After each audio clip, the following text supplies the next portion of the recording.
From dating to relationships, from sex to love, from Christianity to politics, from darkness to light, you have now entered into the real zone.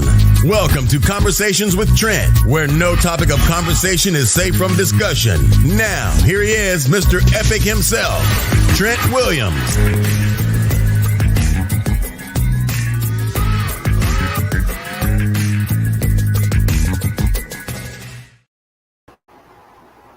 What's going on? What's going on? What's going on, beautiful people? Welcome to another conversation with Trent and friends.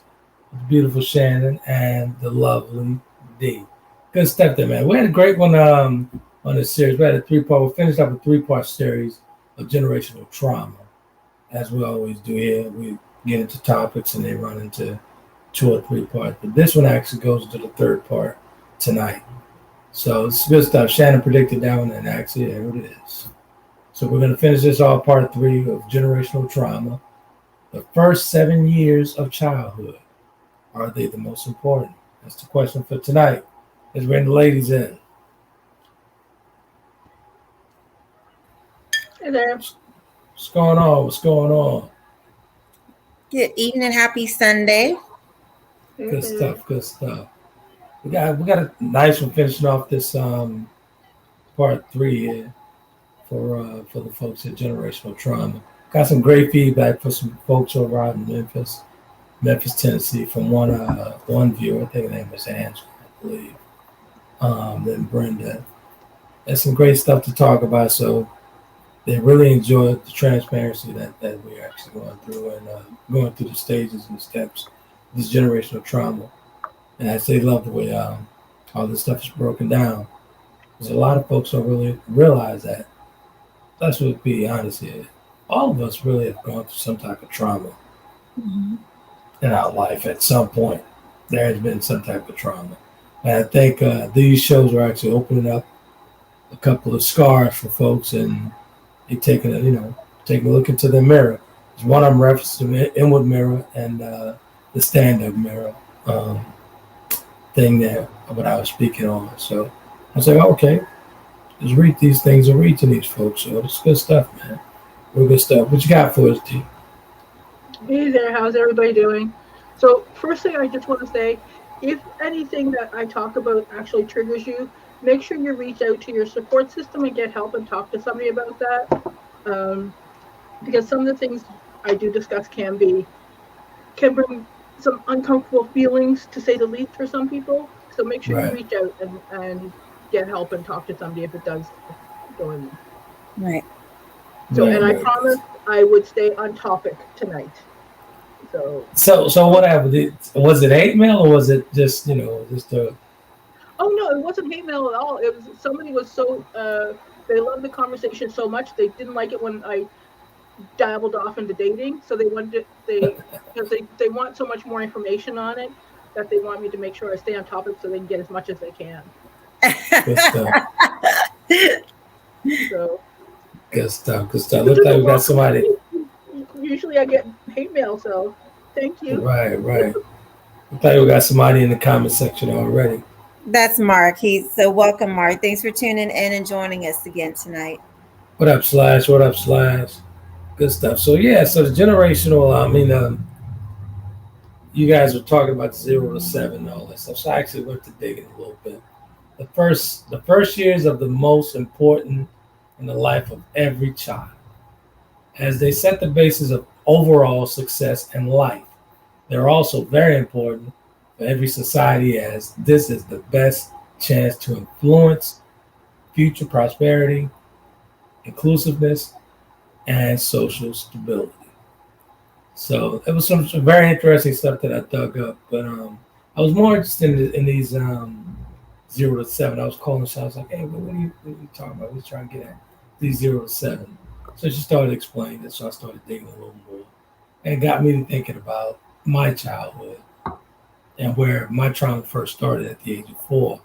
So I could actually see that piece of trauma shaped me into who I am and the things that I went through in my life and the decisions that I made in my life up until this point, to this day. So it was quite interesting. I'm going to love to hear Coach Dee break this down because she is the resident informed trauma coach right here on the conversation. So we're going to get right into it. So tell us about the 0 to 7 and why it's so important, Dee. All right. So we've all heard the children are a sponge comment, right? Right. And normally 9 times out of 10, we talk about that in a positive light and how children are able to absorb information, to learn and grow, pick up languages, all this stuff, right? So Right. that part of them being a sponge has an other side as well.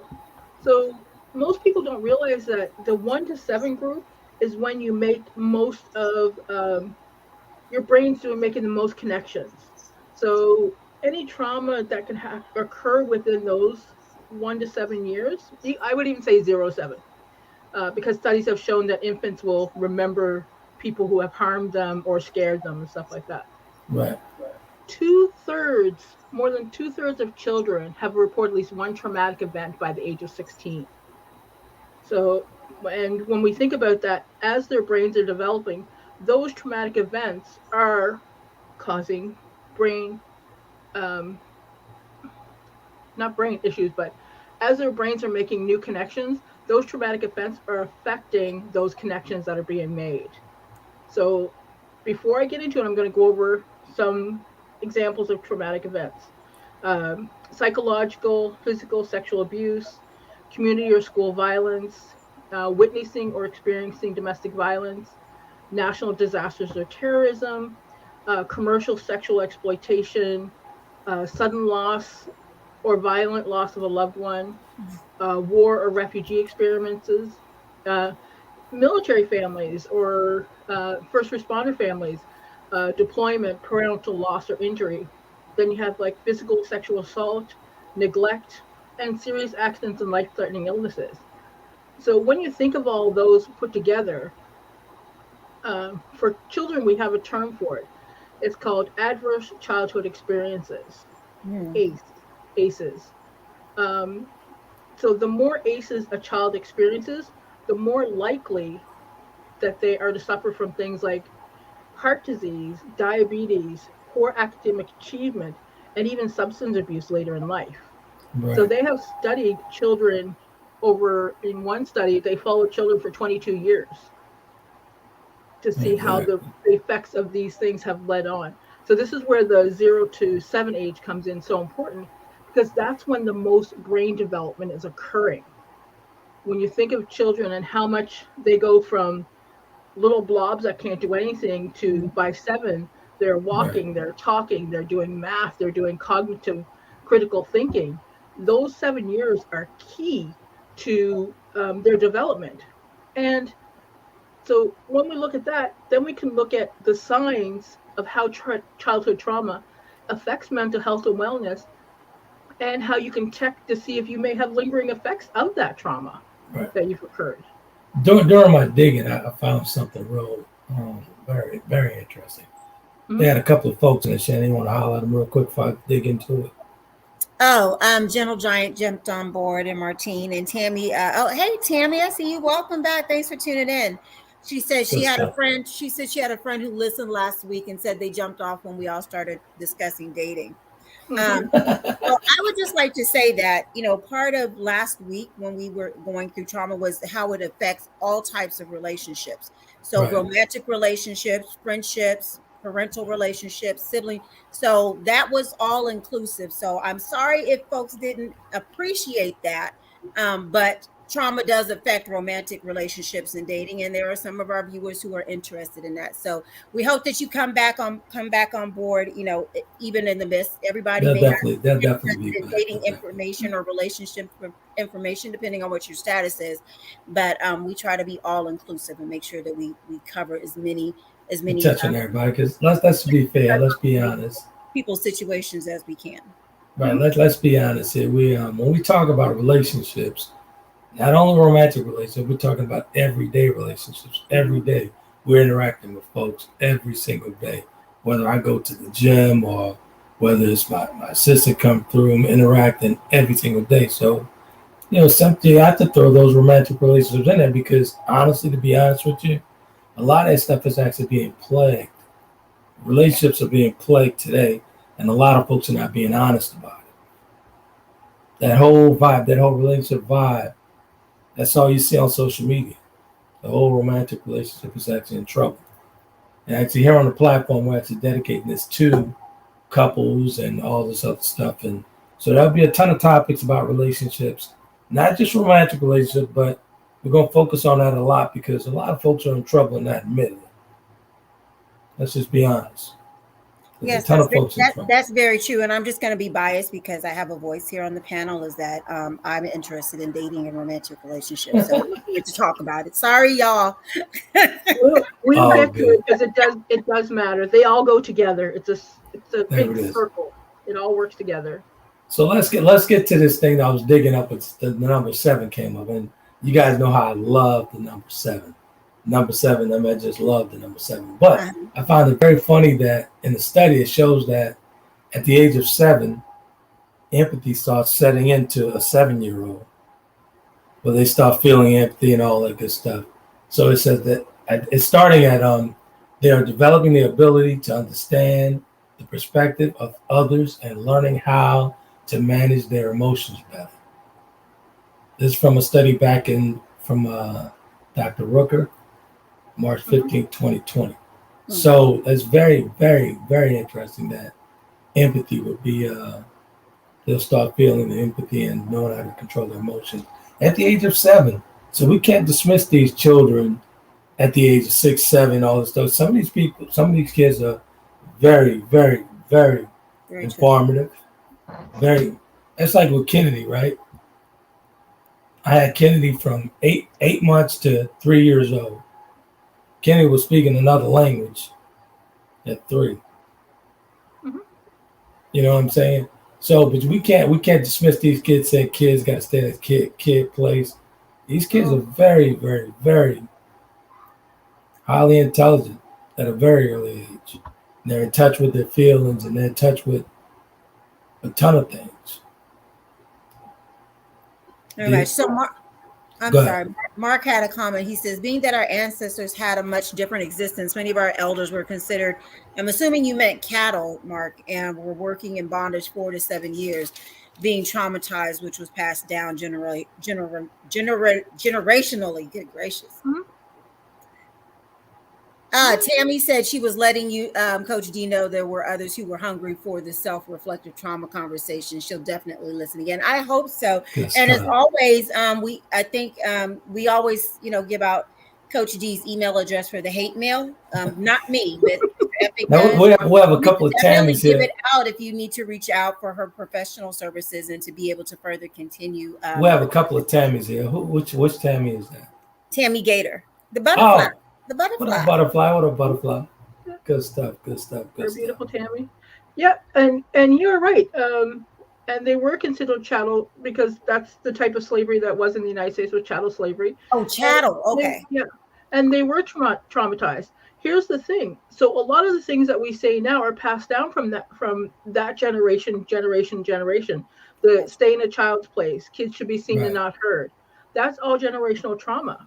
I'll share with you guys. I was actually talking to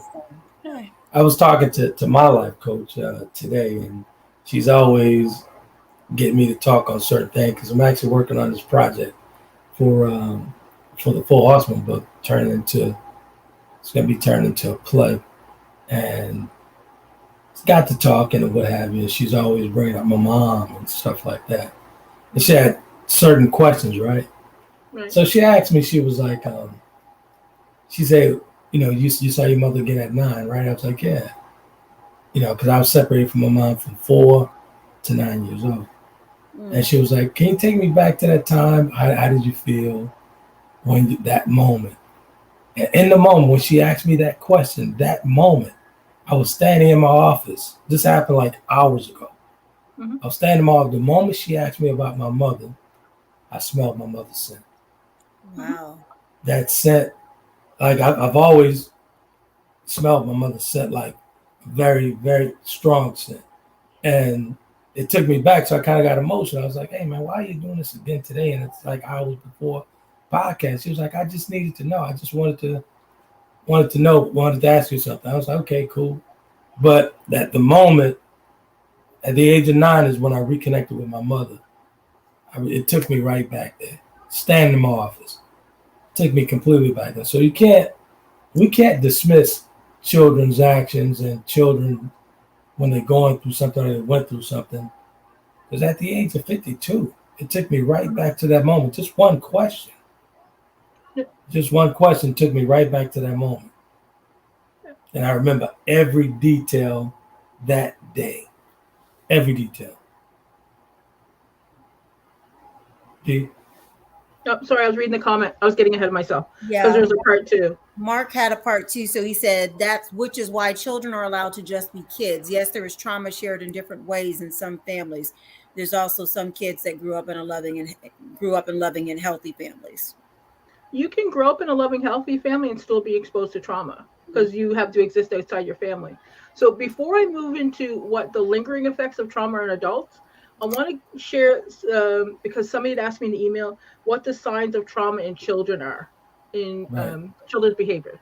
So I'll go through it quickly. I have a few points on each age group, and then we'll move into adults. Perfect. So preschool children, fear of being separated from their parent or caregiver, cry or scream a lot, eat poorly or lose weight, and have nightmares. Elementary school, become anxious or fearful, feel guilt or shame, have a hard time concentrating, difficulty sleeping. Middle and high school, feel depressed or alone, develop eating disorders or self-harming, begin abusing alcohol, drugs, or other substances, and become involved in risky sexual behavior. The risky sexual behavior is a key for sexual abuse at any age. I'm glad you brought the kid thing up. I'm glad you brought that up. I'll be a little more transparent here again. You met Dee. You met Kennedy at a very young age, Mm-hmm. And if you remember her, she was very mellow, very laid back, and you knew the situation how Kennedy was with me when my mother left and all this other good stuff. But we never had those traumatic kids, and it's very important for a parent to know their child. And it's very important for a parent to always push something positive into that child. As you recall, remember when Kennedy was 3 years old, I would take Kennedy to the daycare. But Kennedy didn't, even when Teresa had left the home, Kennedy was filled with so much love to I didn't even focus on any of that. Even though I had my moments late at night when I put her to bed and all this other stuff after I got her from the daycare, but she was very mellow. Still to this day, at 17, she's very mellow, very laid back, and could handle anything. So we had our thing when I take her to the daycare, right? Every morning we'd have a conversation going all the way to Troy, Michigan. I say, hey, listen. I said, Dad's coming back to get you, right? She's like, yeah, Dad, you always come back and get me. Like she was literally talking like that 3-4 years old. I said, come back. And the reason why I was telling her that because I was having a hard time leaving her. Mm. I was trying to convince myself, like, it's going to be okay. You can leave her. You're going to back and get her. But it goes back into that 4-year-old boy that was looking for his mom. That brought me back. And that instant, that trauma in my life helped me protect my daughter from the stuff that we were going through as a family back then. Yeah. So I talked her through it thinking, I was actually protecting myself, telling her that I'm coming back to get you. Well, and she was so, go ahead. Yeah. I was going to say, you hit on the key point of a child's recovery from a traumatic event. Yeah. And that is, number one is having a supportive caregiving system. Exactly. That's key. Exactly, man. So she became that whole thing at that time. I was actually pushing that confidence in her, like, yo, Daddy's going to be back here. I guarantee you 8 hours, I'm coming back. I promise. But that was my security blanket. If you guys see what I'm saying, that was my security blanket because, I was. They can get the far from looking and see that 4-year-old boy what he went through and what have you. But that was my way. But I said that to say, parents have to be intricate in these kids' lives, man, and be very effective and push nothing but positivity in their life. Because Kennedy, at the age of 4 years old, she understood a great deal. I don't care what who say it. I experienced that myself. So yeah, let a kid be a kid, but I used to talk to Kennedy like she was my friend. Like, hey, listen, we got to do this. We got to do it this way. Because it was just her and I. It was just her and I. And then I needed her. I needed to communicate with her the way I knew how to communicate. Yeah, I think what they mean by let a kid be a kid is not putting adult responsibilities on children. Like some things that can harm a sibling relationship is when you have like an older child is responsible, has the majority of the responsibility for their younger children, like babysitting them, making sure they have their homework done, make sure they have their meals eaten, make sure they're bathing, make sure their homework. In some families, the older sibling is the main parental role. Absolutely. And that harms the sibling relationship. Yeah. Absolutely. But I've always talked to Kennedy and Taylor like that in that type of manner, because hey, if something go wrong, Dad need to bring that heater beater, you're gonna call me first. Make sure you call me first, and I'm coming. Yeah. So I always had an open relationship with my kids. I didn't, you know what I'm saying? I didn't shut them down like they're afraid to come to me. No, come to me. Daddy coming with a cane and the heater beater. Yeah. Still to this day. Yeah. So yeah, I get it. Yeah. For instance, a lot of people will use, well, I'm the adult and they're the kid. In my house, they follow my rules, which that itself is great, except for some people will go further. And for instance, if they won't respect a child's boundaries, like for instance, people taking doors off rooms. You've just taught that child that their boundaries will not be respected by those who love them. Mm. So there's other ways you can deal with things without causing an adverse childhood event. So what I'm going to do now is I'm going to move from childhood, and we're going to move over to what the lingering effects in adulthood are. Good stuff. Before we do that, Dee, before we go, let's acknowledge the folks. I don't want Shannon to send me no hate mail, because she want to make sure that she stay ahead of hate mail. Mark to me directly. Pediatrician Mark. Okay, Mark, you're doing good tonight. You on the last couple of shows, you've been real on it, sir. He said pediatricians believe feeding babies formula was better than breastfeeding. It wasn't long ago doctors thought parents would spoil their infants holding them too much, and both theories have been discounted. That is very. That's American doctors. Good stuff, man. And Martine says she agrees. She says she has allowed her children to be children. Yeah. Mm-hmm. Not put those responsibilities on them at an early age. Good stuff. Good stuff. All right, let's get up. So which age group are we going to now, Coach D? We're going to how childhood trauma affects adults. Yes. All right. So we're going to start off with lingering effects. And when you hear about these lingering effects and you start thinking about videos you've seen, you're going to be like, well, this makes sense now. Right. So some things, and some of these will be very similar to PTSD signs, but I want to remember, not everybody who experiences trauma becomes aware, diagnosed with post-traumatic stress disorder. Right. Right. It doesn't resolve from unresolved trauma, but it's a very specific mental health issue. So I don't want people to go directly from this happened till they'll have PTSD, because there's more to it than that. Right. Right. So some things are avoidance, anxiety, depression, anger issues, problems with trust, self-destructive or risky behaviors, withdrawal, substance abuse,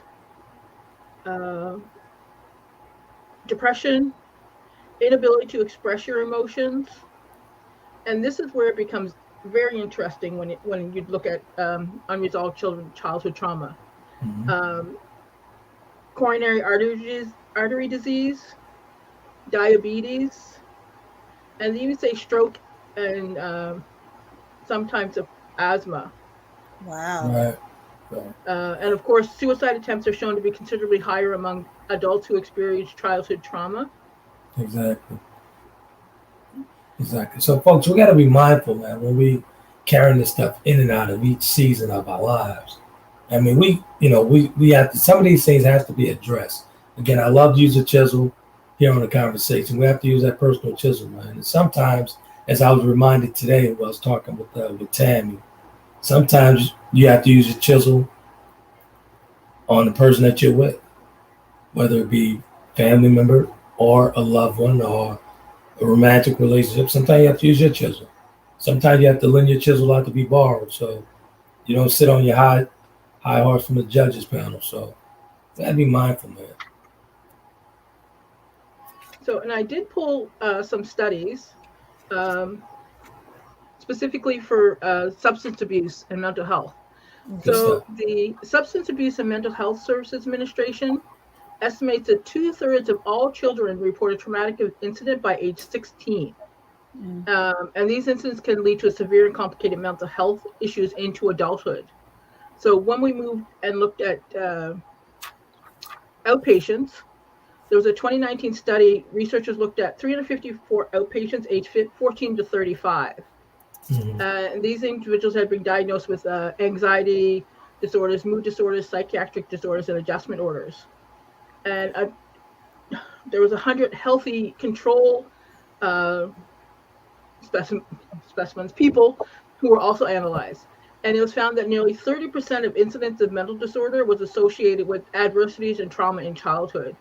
And for the most common types of trauma, and people might be surprised by this, emotional abuse was higher than physical abuse in the mood disorder group.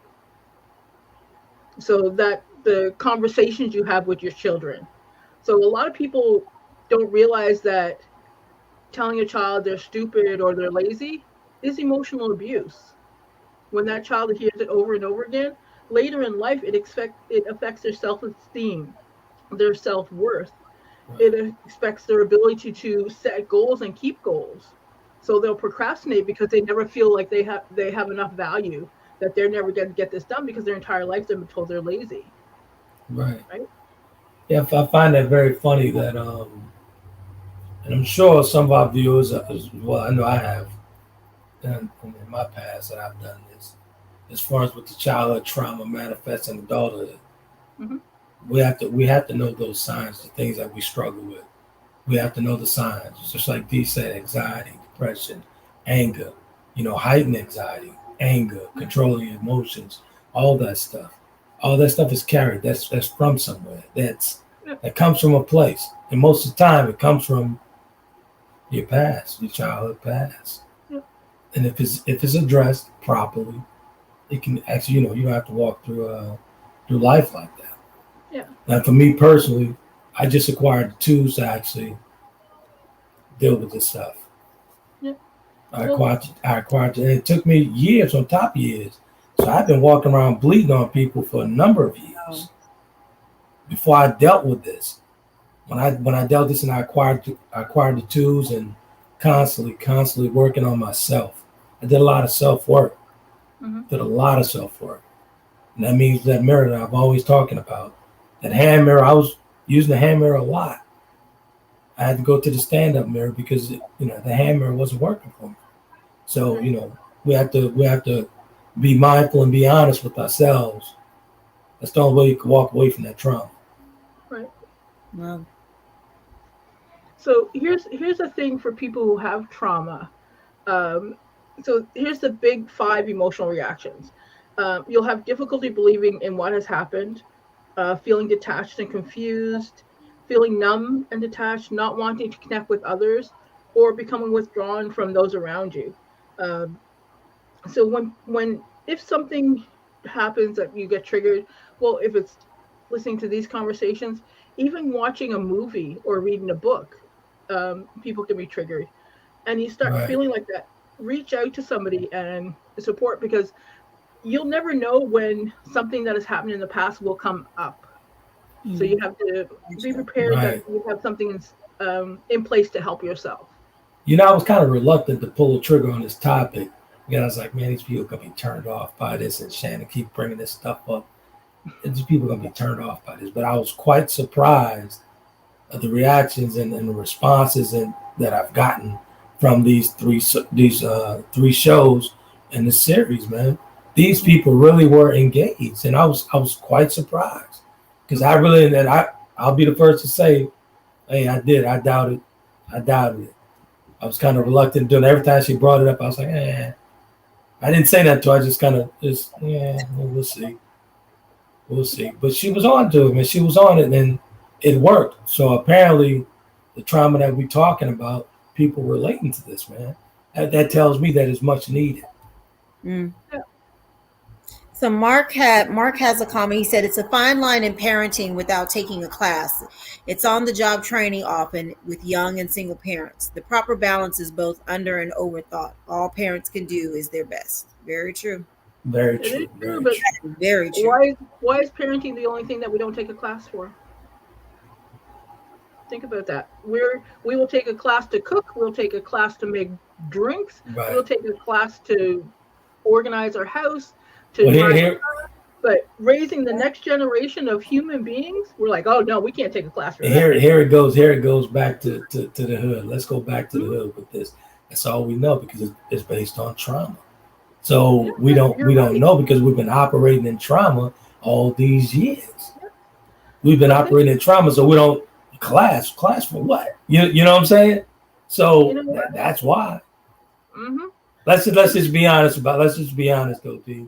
You actually raised in a totally different country, but a totally different country is not really pushing certain things on a people. So, but over here in the States. Well, hey, I need you to back up there for a second. What are they pushing on people? I'm talking about in America. I'm talking about they don't offer these things up like that. They don't put it in those places in these neighborhoods. Say, hey, you know what? Come take this parenting class. You think they do that in Canada, sir? They don't do that in Canada either. Canada has an image of this beautiful utopia that it does not exist. Canada has huge issues with racism, classism, sexism, and so forth. I've seen that over there. I've seen it over there the times I've gone over, but it's a different upbringing. Yeah, we do it nicely. We treat our poor people badly nicely. That's all the difference is. I got called the N-word plenty of times in Canada too. I'm sure. Yeah, but yeah, so when you ask about the parenting, all that stuff, a ton of us are still operating from trauma because that's all we know. Yeah, it's like parenting. We're talking about a class for what? It didn't happen to me like that. I was fine. I worked out fine, and still operating in trauma. So they don't know. Oh yeah, that's the first thing I'll tell people when they talk to me. They're like, "Oh, I was hit as a child. There's nothing wrong with it. I'm good." So there's nothing wrong with hitting a 2-year-old. If you went to work and slap your coworker upside the head, what would happen? So, I get fired, get sent to jail. I'm like, so it's abuse and assault if it's an adult. But if they're 2 and they can't defend themselves, it's okay. Looks like Brenda Davis is back with us. Thank you for coming back, Brenda.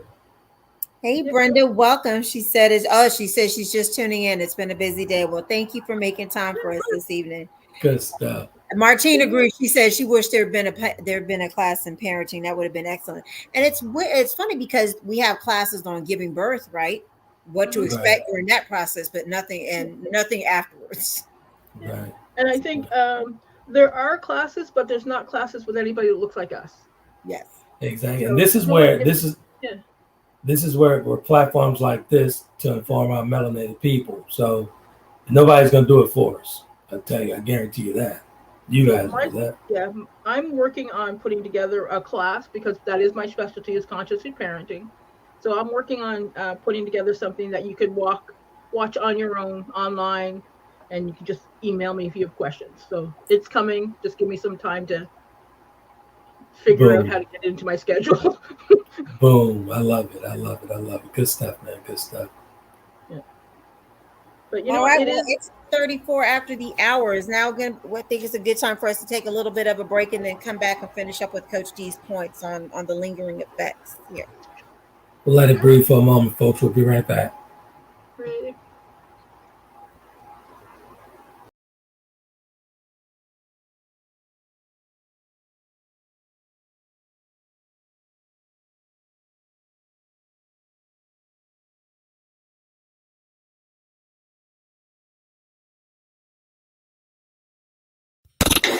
Thanks for tuning into Conversations with Trent. We will be right back with more conversation after these commercial breaks.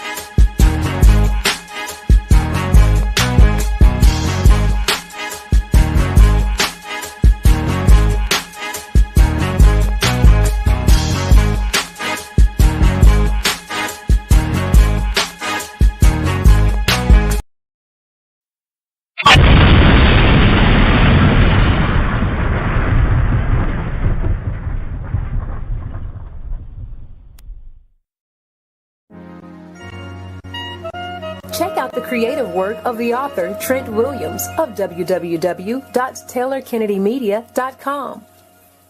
Chapter of the Delta gives us a peek at his life-changing events. And if that's not enough, Trent tells you more about his brothers and his life through memoirs in his book, The Four Horsemen. His blogs and daily stimulating quotes are published in his book, Life's Little Addiction. And when you have a need of some human coaching of life and relationships, take a look at Conversations with Trent, Volume 1 and 2, and Conversations with Trent, Limited Edition. You will find his works available at Amazon, Barnes & Noble, and all online book retailers.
Welcome back to Conversations with Trent. Ladies and gentlemen, if you're online and want to be a part of tonight's topic, you can do that by dialing 347-324-5327. Press the number 1 to get into the queue so that your voice can be added to tonight's conversation. Now, let's get back to the show.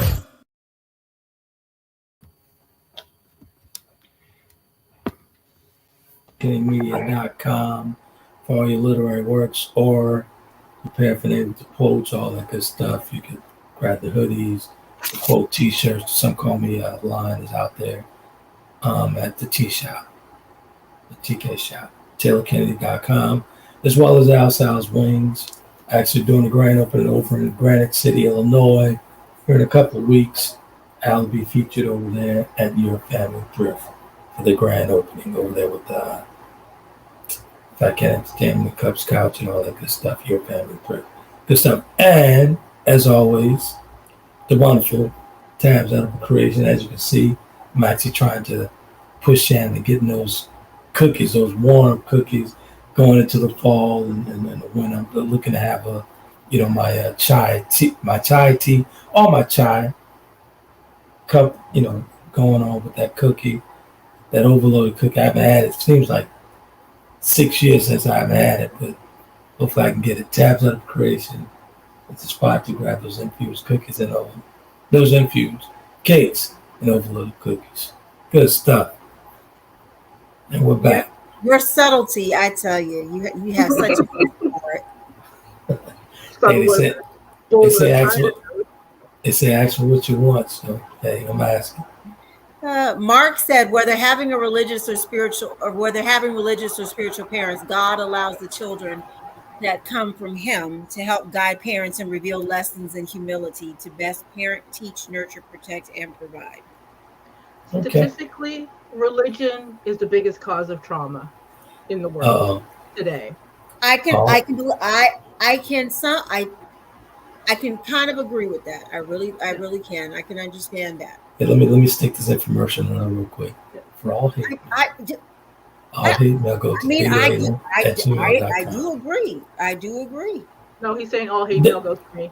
I don't agree with the hate mail though. So go expunge on that, please. Just elaborate a little more on that. Yeah. So let me explain. Remember, I have a religious study degree, so I read the Bible back and forth numerous times in both English, Latin, and Greek. So, knowing that, religion, a lot of religious leaders, they use fear, shame, and guilt to get you to do what they want in order to follow the Bible. The Bible does not require you to use fear, shame, or guilt. And this is where the trauma comes from.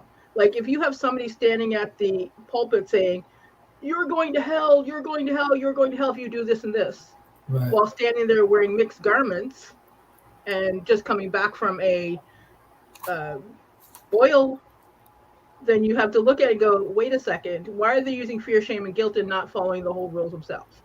Right, Fear, shame, and guilt are the biggest causes of trauma. It's emotional abuse if you're constantly using fear, shame, and guilt. So when I say that religion is the biggest con, so from religion we have terrorism, we have war, we have people cast out of churches, so isolation. Like if you're a single mother in a church, and I've seen this happen again and again, I've had one lady called me up in tears because she told her pastor she was pregnant and asked for help. Instead of helping, the pastor the following Sunday brought her up to the pulpit and then shamed her in front of the entire congregation, saying she was going to hell because she had sex outside of marriage. Right? So not only did that one person receive trauma, anybody else in that congregation who was now afraid to come to that pastor because they know that they can't trust them anymore. Right? So when I say that it's the biggest trauma, we can go into the sexual assault, we can go into residential schools, we can go into religion worldwide is one of the biggest causes of trauma throughout the world. Gotcha. So that's another time for another show with that religious That's a stuff. whole. Oh yeah. Don't get me. So let's walk the folks. How do we actually address it as adults, knowing that? Okay. How do we address it as adults, knowing that we've had, a flawed past and trauma in our childhood? How do we as adults address that? Or how do you help someone who knows someone who's actually going through trauma and they can't seem to get out their own way? How do you approach a person like that?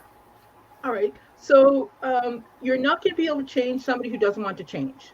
Mm-hmm. For somebody like that, you have to be the example of what change looks like. Mm-hmm. So they can go, well, darn, what happened to them? Why are they acting this way now versus what they used to be? That is the biggest example for somebody who doesn't want to change. Right. For those who do want to change, you're going to have to do the big T and start therapy. And see a licensed, certified mental health professional who is trained in trauma and is trained in helping you to move forward. And there's lots of different types of therapies that are available. There's EFT and emotionally focused therapy, which is EFT and TFT. Those are tapping. I do those. There's CBT, there's EMDR. There's a ton of different therapies that are out there that are available. Use the one that works best for you to help you through the assistance of a therapist and figure out how you can. What do you say? What do you say to the folks who, you know what? I'm not trying to do it. I'm not trying to let no one get in my head. I'm not trying to allow anyone into my head. What do you say to those folks? If you're going to be stubborn and you want to do it the hard way, you can focus on self-discovery and growth. You could do journaling with prompts. You can identify what your self-sabotaging behaviors are. You can practice intentional living. You can set boundaries, do meditation and grounding exercises. Those would help.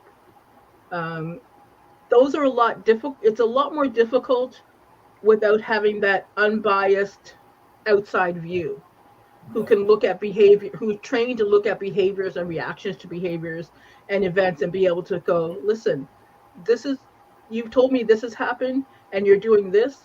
Maybe we should look at the why and get back to that, because that was where you get the most help. Exactly. You can read all the books. Yeah. Exactly. And this is strictly for the viewers. And the reason why I'm asking Dee these questions, I know all these answers to the question that she's talking, but I want you guys to know that I went through the same thing. I went to rejecting the therapy, everything. Before I met Dr. Stan, I went through all that stuff, rejecting, because Trent don't need that. I don't need any of that. What are you talking about? And still to this day, I still had to undress Big Will. Still to this day, I still had to undress Big Will. Still had to do it. What I mean by that, the undressing was the forgiving. I had to forgive him. So still to this day, I still had to undress him. And that's what I mean when I say undress Big Will, meaning all that stuff, tear all that stuff down and forgive him so that he could actually move on and I could actually move on with my life. I had to do that. After I acquired all these tools, did the emotional work, everything, I still had to undress it. I had to. Yeah. So nobody's exempt from this, man. Nobody's exempt from anything about walking through life. So yeah, you could be like, oh yeah, the ego, man. The ego is a very, very tough thing to deal with. Yeah. But it's the shadow that actually tell you exactly who you are. I'm gonna say that again. That ego is gonna tell you everything wrong. Everything wrong. But that shadow, the one that knows Trent flaws, the one that knows half of Trent's body don't really work. That's the shadow. Shadow knows all that. Yeah. And you have to. The shadow's gonna address it for you. You just have to listen to that shadow. All right. Well, we got a couple of comments here. So Mark look at Mark sticking up and being a gentleman. He said, "Hey, yo, Mr. Epic, sending hate mail to Princess Coach D is traumatic. If a viewer disagrees, that's their choice. The conversations are open and has room for response. As adults, let's discuss it." That's what I'm talking about. That's what I'm talking about. Mark, look at that. Look at that. Mark, I put on my army hat when I answered those ones, so it made me more traumatic for them when they get that response than anything. That's good stuff. That's good stuff. You're absolutely right. It's complete transparent. But go ahead. Yes, he said we're all, and so he also made a comment based on what we were just speaking about working on ourselves. So he said we're all mere mortals. Choosing to work on yourself is a choice. To do it or not. Let's be open to being a better person, one step, day, month, and year. Positive over negative, we're all flawed. Yes, we are. Absolutely. That's good stuff. Wait a minute. Are we gonna get through an whole hour? I don't know. We got like 12 minutes left. We're gonna jinx him. He's doing great. Don't. You're right. Yep, I'm gonna say it. But yeah, it is. It's interesting because because I look at things through a trauma, like, as a life coach, I look at things through an informed trauma. Right. When I'm talking to people, sometimes I'll pick up on things like their wordage, and they don't even realize that they're telling me about their childhood without telling me about their childhood. Right. You know what I mean? Because when we talk about how things affect us, so like panic attack, and I'm talking about very specific types of depression, anxiety, or panic attacks. Like emotional outbursts and lack of concentration and not being able to sleep and like any type of eating disorder or impulsiveness or compulsiveness, like they have to have something that tells me there's something happened earlier on in their life. Exactly. Like, here's what it, folks, and again, talking strictly to the viewers here, here's what the positive side of actually addressing your trauma looks like. Yeah. What it looks like. You go into a different realm in life. You start hitting things on all cylinders. You start seeing the world with a different pair of eyes. When you address all those issues, there's a whole different life and a whole different realm in life that you have no idea that's going on. The world's going to look like brighter than you've ever seen it before. I'm telling you. Once you address that, you'll be able to handle the people around you a little better and deal with them a little better. Once you address the issues with yourself. Right. Let me give some general signs of unhealthy attachments. Mm-hmm. Because when it comes to relationship, it's all about attachment. Whether that's a relationship with your friends, your coworkers, a family member, a lover, etc. So some signs of unhealthy attachments: using a relationship, object, or the job to define your self-worth. Relying on others for approval. Having a hard time imagining life without this person, without this object, or without the job. And neglecting your basic needs or to prioritize somebody else's. Boom. Those are characteristics of unhealthy attachments. Boom. Looks like we've got a couple of folks there. We don't want to exclude those folks because I don't want Shannon to send me personal hate mail. Oh no, Martine. I think the only comment I haven't got to was Martine's, where she said people seem to be so sensitive these days, and I'm sure that's in response to folks wanting to send Oh pictures yeah. email. Good stuff. And so, well, no, because sometimes there are the people who seem when people say that, it's actually most of the time people are not more sensitive. People finally have a voice. So I appreciate when somebody sends me hate mail, because 9 times out of 10 is because there's some unresolved trauma of themselves that I Hold have on a to second. answer. Dig a little deeper. Dig a little deeper than that. People have a voice. So what you're saying is they finally recognize their voice. Yeah. So let's look at what's going on now. So a prime example is Black Lives Matter. People were fine, like in the last 10 years since social media has become prevalent, people have actually been able to share their experiences and their voices to get their experience, their lived experiences out there. So now other people are like, well, it was fine in the 60s and 70s, nobody had these complaints. I'm like, no, people had these complaints, but nobody had a voice to, no one had a way to express their complaints. Gotcha. You know what I mean? So society hasn't changed, people haven't changed. Now people are able to talk. So, and we're able to listen to what has happened to our LGBT community, what has happened to our First Nations, Indigenous communities, what has happened within our Black communities. All these conversations can be had now. So now the people who are primarily the ones responsible for all these things that have happened to these other communities are usually the ones saying, what was that? Yeah. That was over here, some motorized bicycle going. Oh, okay. I thought something happened there. So, no. Sorry. So now the people who are saying, oh, people are so sensitive, are usually 9 times out of 10 the ones who had caused the trauma to these communities or were part of the complicity in things that happened to those communities. Right. And for the viewers, man, it takes a ton of courage and nerve to actually sit on a platform and just get this information out, be that martyr for folks and help folks out. So we got tough skin sitting here. So don't take it. Don't think it's we got tough skin here. I kind of chuckle every time she says something, or every time I see an email or somebody call me, I chuckle. I mean, I've been doing this for a number of years. Yeah. I'm not even moved by it. Yeah. The people I want to hear my voice are the people who don't want to hear my voice. So when I get hate mail, that means they've heard me. And those are the ones, the people who agree with me, I don't want to live in an echo chamber. I want the people who come back and go, well, Dee, I don't believe in that. I'm like, all right, well, let's discuss it. Because 9 times when it comes to trauma, they're like, well, Dee, I didn't think of that. Honestly, the way I look at encouragement, I've always said straight talk, no chaser, Gumbo Talk. Straight talk, no chaser.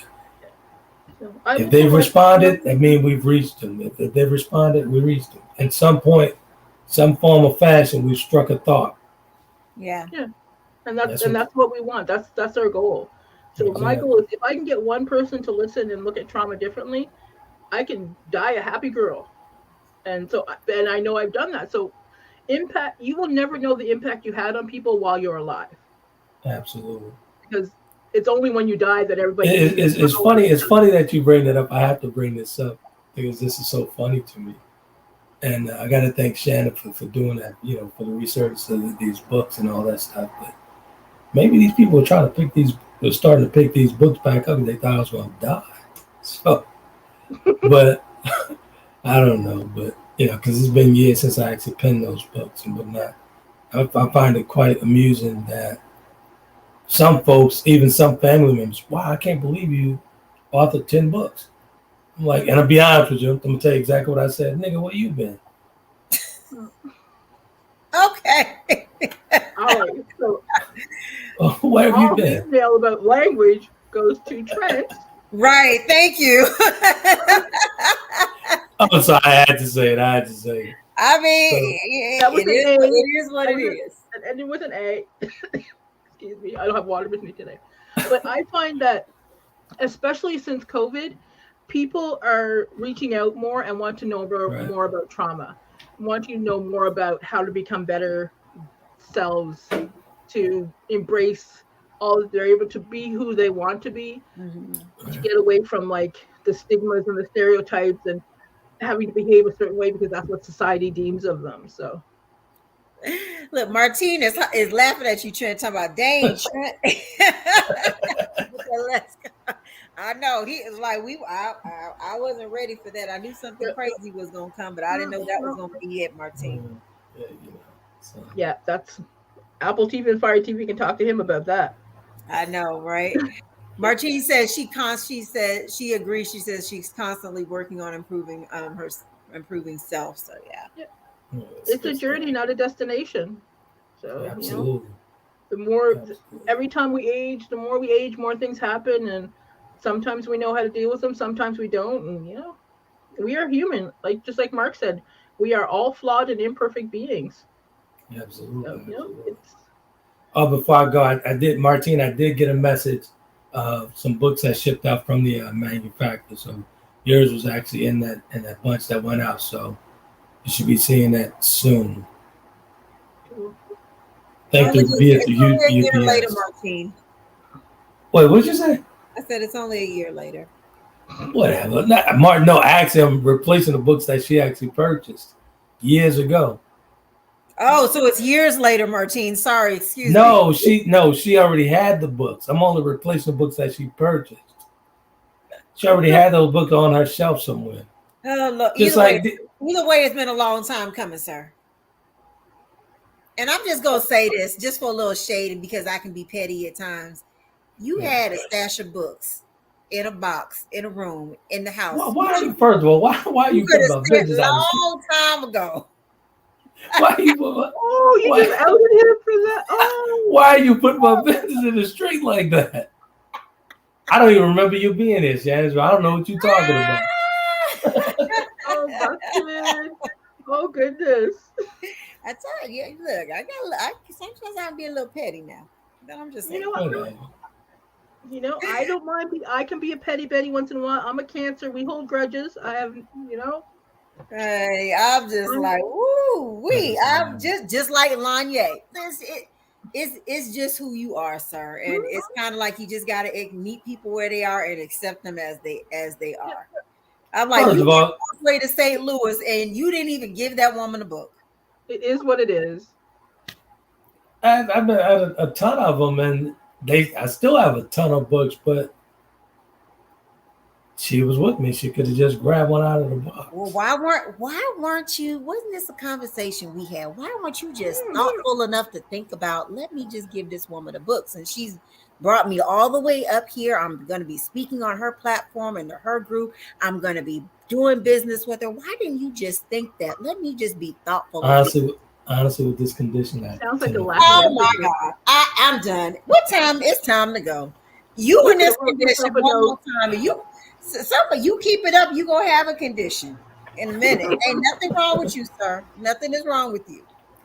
Yeah, let you and Tammy say it. Nothing's wrong. Nothing is wrong. Nothing is wrong with you, sir. You just said the N-word on the live stream. You cussed the man out the other day from the the TV place or what? Yeah. No. Well, I wanted help. I needed help, and I needed it bad, and nobody was responding to me. So that's the only way I could get it. In the day of age of this whole get to talk through the computer, so I needed help with a certain tool, and I couldn't get them that way. So I called the number that I knew I'd get a response. Would you like to tell the viewers what I told you? It was the message you left for me. Yes, share it with the viewers because we want to know about your condition. Maybe it's your condition that caused. Well, after a number of attempts to get someone to actually fix my issue on a service that's actually Taylor Kennedy's media is actually paying for a hefty fee, no one will return my call for this service, right? So I called, got a message to the help desk of what happened. I said, one of two things are going to happen. My name is Trent Williams from Taylor Kennedy Media.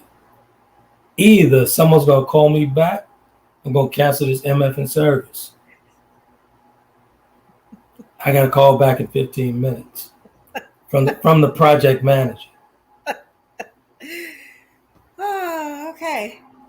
I have been known to get a little aggressive once in a while because would need to get something done. Yeah, I've I heard got, worse. I got I irritated, have heard man. worse. That's not the worst I've heard, so that's not bad. But as a life coach, I would suggest you carry a notebook and write down things that you need to remember, sir, if you're having issues with memorying. I definitely will. I definitely will. I definitely will. Great info, and I'll take that and carry that. Look You at did. Mark. Look at that. See, here it goes. We spoke too soon. Mark had to come back. Well, He said, Wait. "Excuse me, Miss Charlie. I'm gonna need for you to stop snitching. We're well versed on Mr. Epic's condition." It ain't snitching if it's the truth. yeah. We were just bringing to light that books could have been brought to her at a different time, a much earlier But time. honestly, I mean, the hospitality was wonderful, and I'm sure the hospitality will be wonderful again over in Illinois in a couple of weeks when I speak over there again. But I totally forgot. I forgot that I had the books with me and everything. Honestly, I mean, I forgot. I was that busy over there.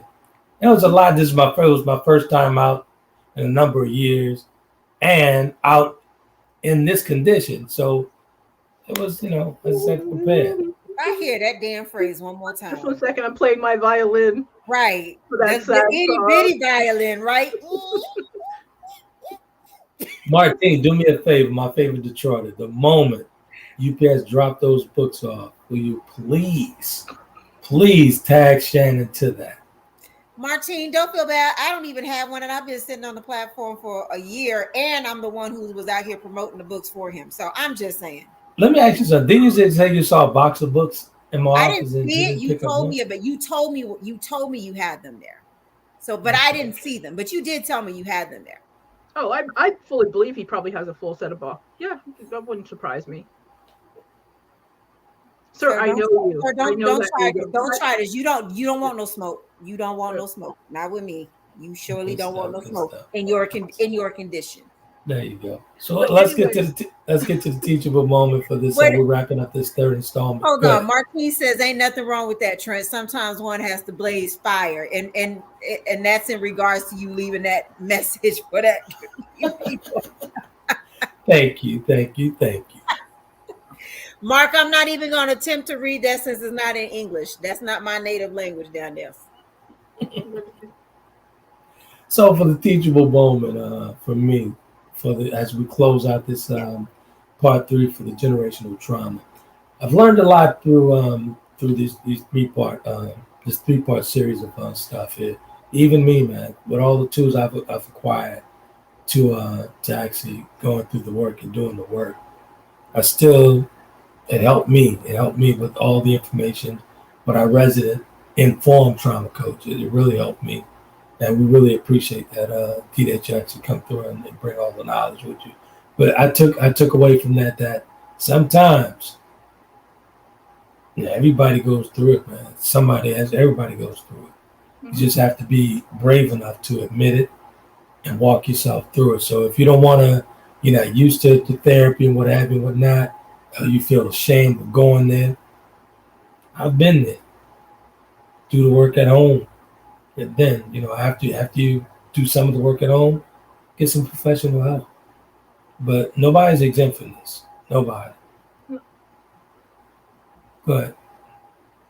No, I was going to say, for me, my teachable moments, and I mean, I was actually taking notes because it took me a long time to get to a point where I was able to realize and understand that a lot of the things that I had experienced, i.e. different types of trauma, and right. I'm probably textbook to everything you talked about tonight, Coach D, as far as having experienced a certain trauma before, but by a certain age in my life, and through going through therapy and really understanding how those things shaped or influenced how I became as an adult and the ways that I interacted in different relationships, whether they were romantic relationships, friendships, different things of that, even as a parent.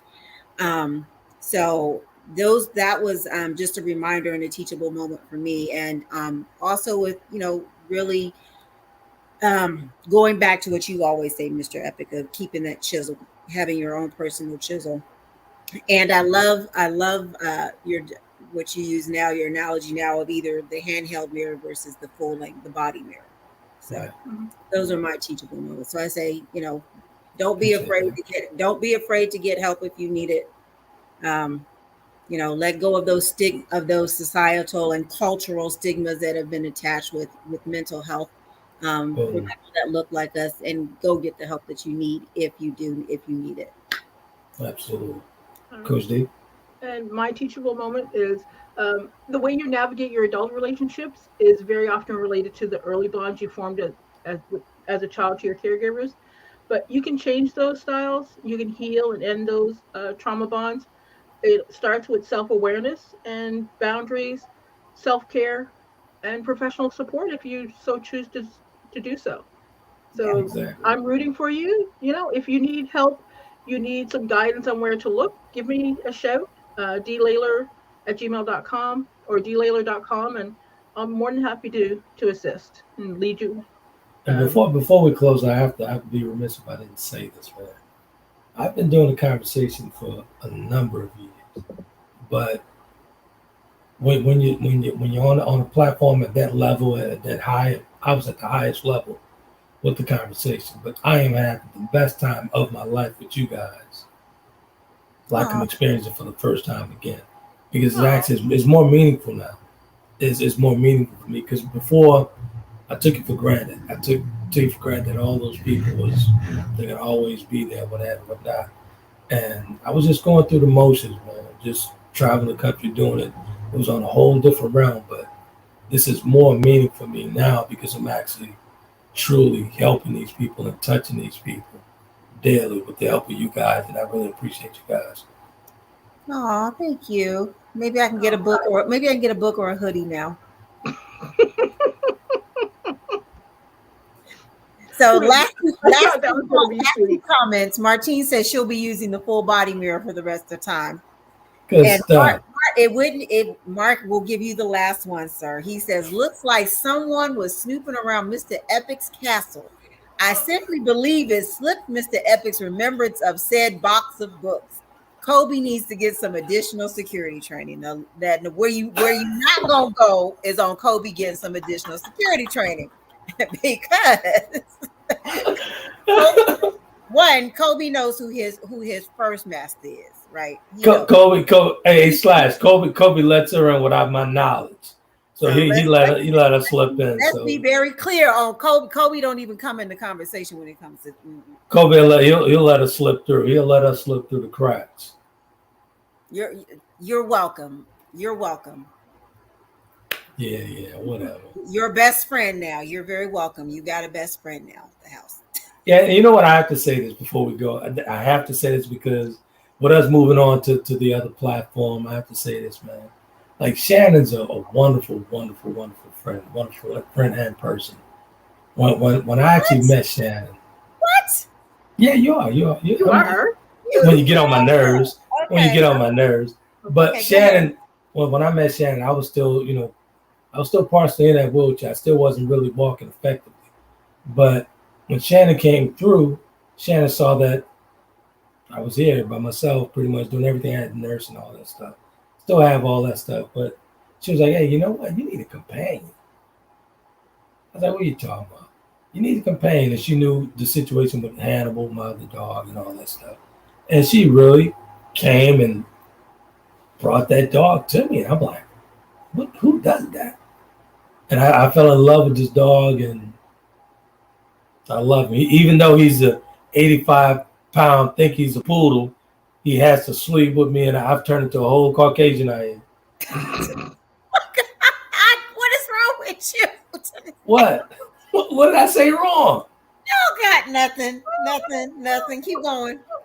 So I wanted people to know that, we're really good friends, really great friends, and I mean that was the kindest thing, the act, after coming out of a situation that I was in, to actually bring me companionship and like, hey, you need a companion there, man. And Kobe's one of the reasons I'm actually walking. And walking pretty strong. So I really appreciate you, Shannon. Real talk. Yeah. Oh, What did I say the other day? Who's training who? Are you training Kobe or is Kobe training you?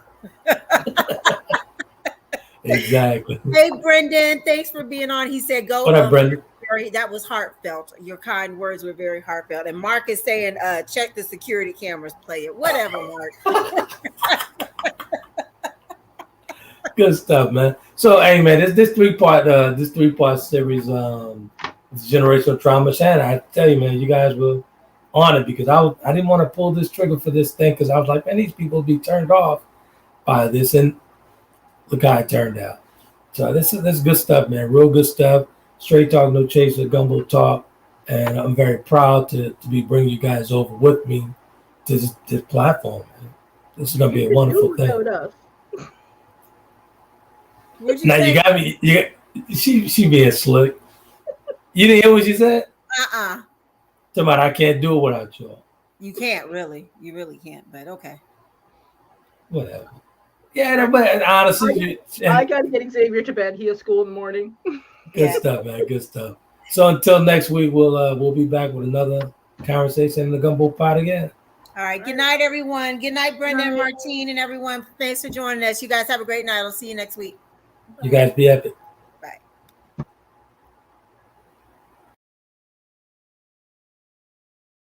Conversations with Trent in conjunction with Taylor Kennedy Media and your radio network would like to thank you for calling in and listening to tonight's episode. We hope that tonight's conversation offended you just enough to turn your mirror inward to come back for more. So until next week's conversation, be epic.